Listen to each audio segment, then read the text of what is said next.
اعوذ باللہ من الشیطان الرجیم بسم اللہ الرحمن الرحیم وبہ نستعین انہ خیر الناصر ومعین بحمد اللہ۔ دروس اخلاق کا سلسلہ بھی جاری ہے۔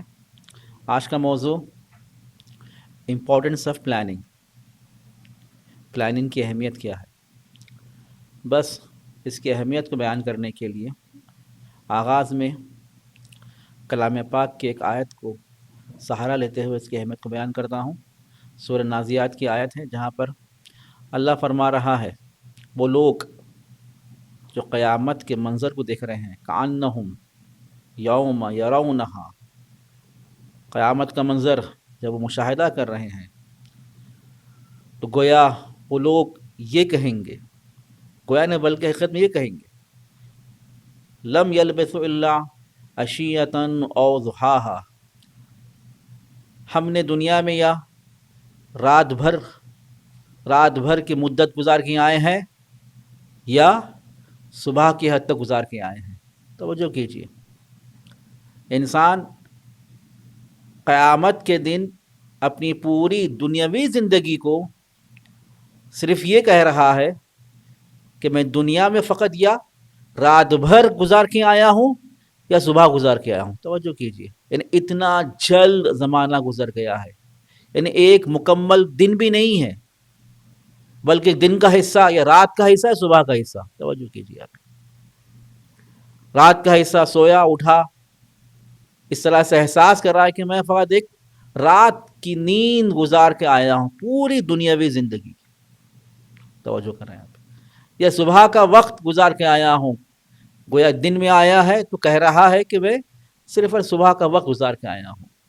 یعنی انسان کی دنیاوی زندگی اس طرح سے جلد گزر جاتی ہے، پتہ نہیں چلتا کہ زندگی کس طرح سے جا رہی اور ختم ہو رہی ہے، احساس بھی نہیں ہوتا۔ توجہ کیجیے، بس یہ زندگی کس طرح سے ہم سدھاریں، کس طرح سے اس کو اصلاح کریں، کس طرح سے اسے کمال تک پہنچائیں، یہ وہ زندگی ہے، خدا کی بڑی نعمت ہے۔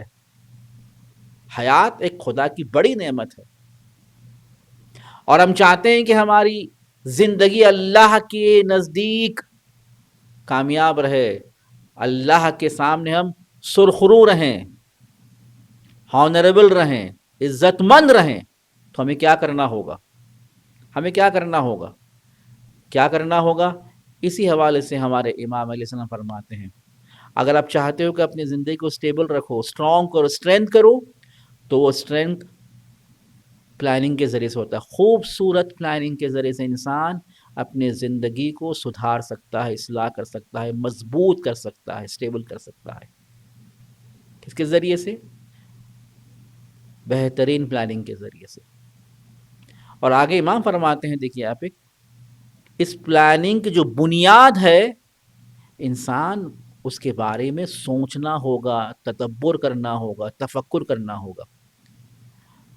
آپ نے دیکھا ہوگا کئی لوگ پلاننگ کرتے ہیں بغیر تدبر کے، بغیر تفکر کے، ان کی پلاننگ شکست میں تبدیل ہو جاتی ہے، فیل ہو جاتے ہیں۔ کیوں؟ بغیر سوچ کے، بغیر اس کی تمہیدات کو فراہم کیے ہوئے وہ پلاننگ شکست کھا جاتی ہے۔ انسان اس پلاننگ کو آخر تک نہیں پہنچا سکتا، کیوں؟ اس کے بارے میں سوچا نہیں ہے۔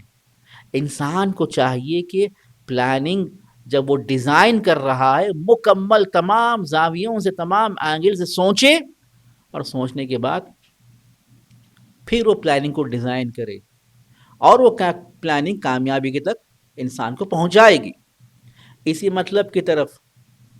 اور ایک جگہ امام علیہ السلام فرماتے ہیں کہ ہماری زندگی یہ تمام لمحات کا مجموعہ ہے. ہماری زندگی ان تمام اوقات جو ہم گزار رہے ہیں اس کا کمبینیشن ہے. امام فرماتے ہیں کہ اس لمحات کو ضائع مت کرو، اس وقت کو ضائع مت کرو، مگر وہ وقت کو اس میں گزارو جہاں تمہاری نجات ہو، جہاں تمہاری آخرت آباد ہو. توجہ کر رہے ہیں آپ اس میں؟ وہاں پر انسان کو وقت گزارنا ہوگا، وہاں پر انسان کو صحیح طور پر اپنی زندگی گزارنی ہوگی. ورنہ انسان آیا دنیا میں 70 سال 80 سال اگر خدا نعمت دیا حیات کیا، لیکن پتہ چلا کہ کچھ بھی نہیں کیا. لیکن یہی 70 سال اگر انسان صحیح طور پر اس کو صحیح معنوں میں استعمال کرے، پلاننگ کے ساتھ، اور پلاننگ بھی تدبر کے ساتھ ہو، سوچی ہوئی پلاننگ کے ساتھ ہو، یقیناً اس کی زندگی نجات یافتہ ہو جائے گی. ایک واقعہ آپ کے سامنے پیش کریں گے. ایک مت ہے لیکن ایک واقعہ ہے. ایک دیوانہ بادشاہ تھا. دیوانہ بادشاہ تھا جو اپنے گران بہا سٹونز کو، موتیوں کو کنویں میں پھینک رہا تھا. وہاں سے ایک بڑے اسکالر اپنے شاگرد کے ساتھ گزر رہے تھے. شاگرد جب یہ منظر کو دیکھا تو کہنے لگا کہ یہ کیا دیوانہ بادشاہ ہے. کوئی انسان ہوتا ہے کہ اتنے بڑے موتیوں کو، اتنی بڑی گران بہا پریشیس سٹونز کو کنویں پھینک دے؟ تو فوراً وہ اسکالر کہتے ہیں، وہ استاد کہتے ہیں کہ دیکھا گیا تو دیوانے ہم ہیں. ہم اس سے قیمتی چیز کو ہم ہر آن ضائع کر رہے ہیں. شاگرد کو سمجھ میں نہیں آتا، تعجب سے، ہم کیسے دیوانے ہو گئے استاد؟ ہم تو عقل مند ہیں. کیا ہم نے کسی ہیرے موتی کو کنویں میں پھینکتے ہوئے آپ نے دیکھا ہے؟ تو استاد کہتے ہیں کہ تم نہیں جانتے، اس سے بہتر چیز کو ہم گوا رہے ہیں. پھر وہ اصرار کرتا کون سی بہتر چیز ہے استاد؟ تو بتایا کہ وہ بہتر چیز وہ وقت ہے، وہ زمانہ ہے، وہ ٹائم ہے. یہ ہیرے موتیوں سے زیادہ گران بہا ہے، پریشیس ہے. ہم کس طرح اسے ہدر کرتے ہیں، کس طرح اسے ضائع کرتے ہیں. تو پتہ چلا کہ انسان اپنے وقت کو ضائع نہ کرے. ایک مطلب آپ کے سامنے عرض کرتا چلوں، اگر انسان کی اپنی زندگی کو اہمیت ہے، یہی کہ میری زندگی میرے لیے اہمیت ہے، اس کی قیمت ہے، اس کی ویلیو ہے، تو اسے چاہیے کہ اپنی پلاننگ کی طرف کمٹمنٹ دے. صرف اور صرف پلاننگ کو اپنے کاغذ میں نہ لکھے، بلکہ اسے مکمل طور پر اپلائی کرے، امپلیمنٹ کرے، کمٹمنٹ دے. جب سیریس کمٹمنٹ ہوگا، کیونکہ انسان پلاننگ کو عمل کرنے کے لیے مشکلات کو برداشت کرنا، صبر کا مظاہرہ کرنا ہے. کئی مشکلات پیش آتے ہیں، انسان کو دیکھیے آپ، اس کو مشکلات کو برداشت کرتا ہوا، صبر کرتا ہوا اپنی پلاننگ پر عمل پیرا ہونا چاہیے. دوست آتے ہیں، موبائل ہوتا ہے، مختلف پروگرامز ہوتے ہیں جو ہماری پلاننگ کو خراب کر دیتے ہیں. انسان کو وہاں پر کھڑے ہونا پڑتا ہے. جب انسان کھڑے ہوگا تو انشاءاللہ وہ کامیابی کی طرف آگے بڑھتا جائے گا. دوسری چیز، اور انسان جب پلان کر رہا ہے، توجہ کیجئے، انسان جب پلان کر رہا ہے اسے چاہیے کہ اس کے پرائمری گولز کیا ہے اور اس کے سیکنڈری گولز کیا ہے، پہلے کیا کرنا ہے اور بعد میں کیا کرنا ہے، اور کتنا ایفرٹ، کتنی محنت پرائمری گولز کے لیے دینا ہے، اور کتنی محنت سیکنڈری گولز کے لیے دینا ہے.